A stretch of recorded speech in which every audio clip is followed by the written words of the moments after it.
मैं सनी खान और आप देख रहे हैं सबलाइन न्यूज। मैं आज बताने वाला हूं किस तरीके से महाराष्ट्र में जो पॉलिटिक्स चल रही है। आपको तो पता होगा कि पिछले कुछ 100 डेज के करीब से एकनाथ शिंदे यहाँ के महाराष्ट्र के मुख्यमंत्री बन गए और उप मुख्यमंत्री देवेंद्र फडणवीस। इसी दरमियान ये जो मतलब महायुद्ध शुरू हो गया बीजेपी और शिवसेना के बीच। एक रैली, एक सभा में अमित शाह ने कहा उद्धव ठाकरे के लिए कि मैं उनका उस धरती से नामो निशान मिटा दूंगा। तभी उसके बाद पलटवार दिया था उद्धव ठाकरे ने शिवसेना के बिहाफ में शिवाजी पार्क में कि मेरा नाम उद्धव ठाकरे ही नहीं बल्कि मैं उद्धव बालाजी ठाकरे हूं। इस बात को लेकर बहुत चर्चाएं हुई और जो महाराष्ट्र के जो मराठी मानुष कहे जाने वाले यानी कि महाराष्ट्रियन जो है उनका इमोशन कहीं ना कहीं उद्धव ठाकरे के साथ, शिवसेना के साथ, बाला साहेब ठाकरे को मतलब भगवान मानने वाले महाराष्ट्रियन आज की तारीख में एक प्लेटफॉर्म पर आ चुके हैं और उसका जिंदा सबूत आपको देखने को मिला होगा कि अभी हाल में ही कुछ दिनों पहले महाराष्ट्र के कुछ ग्रामीण क्षेत्र में निकाय चुनाव हुआ। उसमें महाआघाड़ी ने बड़े वोट बैंक से, बड़े लेवल से उन्होंने जीत हासिल दर्ज कराई और वहां पर बीजेपी का सुपड़ा साफ हुआ। आगामी दिनों में आने वाला चुनाव जो एक है जो बहुत चर्चित और एकदम हॉटस्पॉट सीट बन गई है अंधेरी ईस्ट विधानसभा की। जी हाँ, मैं उस अंधेरी इस विधानसभा की बात कर रहा हूं जहां पर लटके साहब की बीवी रितु लटके चुनाव लड़ रही हैं और उनकी भी एक बड़ी कहानी बनी क्योंकि वो पहले बीएमसी में एक एम्प्लॉय थी, यानी कि बीएमसी में वो जॉब करती थी, सर्विस करती थी। जब उनके पति का देहांत हुआ, जिन्होंने 2019 के भी चुनाव को बखूबी निकाला था और यहाँ के सिटिंग एमएलए थे और उनका देहांत हो जाती है। तो जब महाराष्ट्र में,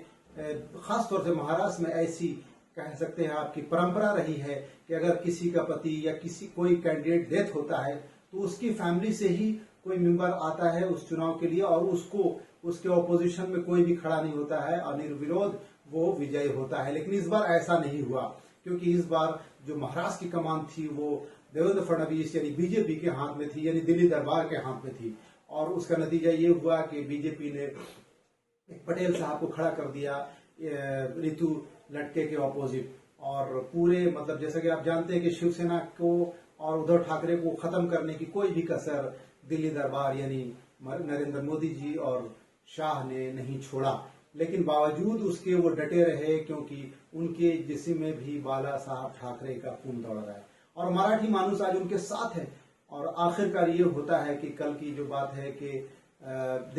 जब उन लोगों ने यानी बीजेपी ने और दिल्ली दरबार को ये आभास हो गया कि ये सीट हमारे हाथ से जा रही है, यानी हम ये सीट पहले भी उनके हाथ में नहीं थी और उसके पूर्व में अगर मैं बात करूं 2009 की बात करूं तो उस समय कांग्रेस के हाथ में थी और 2014 से यानी कि लगातार शिवसेना जीतते आ रहे थे सेकंड टाइम। मगर अभी की जो बात है उसमें यह होता है कि वो जो बीजेपी ने फाइनली अपने कैंडिडेट को विड्रॉ करने के लिए बोल दिया और ये महिला खुद निर्विरोध आज की डेट में है, सिर्फ फॉर्मेलिटीज बची हुई है चुनाव जीतने की। तो इससे ये उभर के आया कि उद्धव ठाकरे की जो शख्सियत थी वो पूरे महाराष्ट्र में किंग मेकर के जैसी बन गई है, जबकि दिल्ली दरबार ने उद्धव ठाकरे और शिवसेना को खत्म करने में कोई भी कसर बाकी नहीं छोड़ी। यहां तक हद हो गई कि उनका जो सिंबल था वो भी एकनाथ शिंदे के हाथ में दे दिया गया इलेक्शन कमीशन के माध्यम से और जैसे भी, और उनके हाथ में आज जो शिवसेना का जो सिंबल है वो तीर कमान के बजाय मशाल है।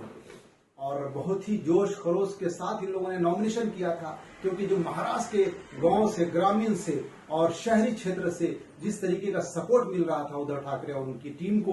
वो काबिल तारीफ था। और जो एक सेंटिमेंटल होता है, एक इमोशन होता है कि किस तरीके से महाराष्ट्र में एक नॉर्मल सरकार चल रही थी और जब आईसीयू में एडमिट थे यानी उद्धव ठाकरे, उसी वक्त इनकी पार्टी और इनके खिलाफ बहुत बड़ी एक रणनीति तैयार हुई और बहुत बड़ा खेल हुआ जिसमें एकनाथ शिंदे को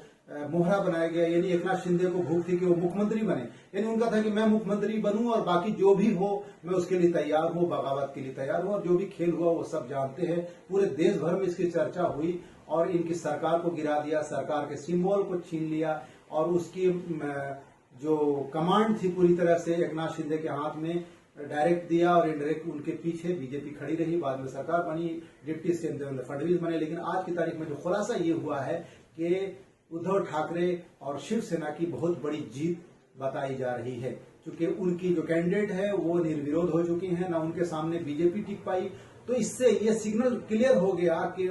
दिल्ली सरकार घुटने टेक दी उद्धव ठाकरे के सामने, और उद्धव ठाकरे के लिए ये बड़ा जो द्वार था, बड़ा जो दरवाजा था, यानी बीएमसी का चुनाव या उसके बाद या उसके पहले विधानसभा का चुनाव, ये सारे दरवाजे आसानी से खुलते हुए नजर आ रहे हैं। जय हिंद, जय महाराष्ट्र। बने रहिए सबलाइन न्यूज के साथ, और अगर आप पहली बार देख रहे हैं तो चैनल को सब्सक्राइब कीजिए और जितना हो सके शेयर कीजिए। Thank you.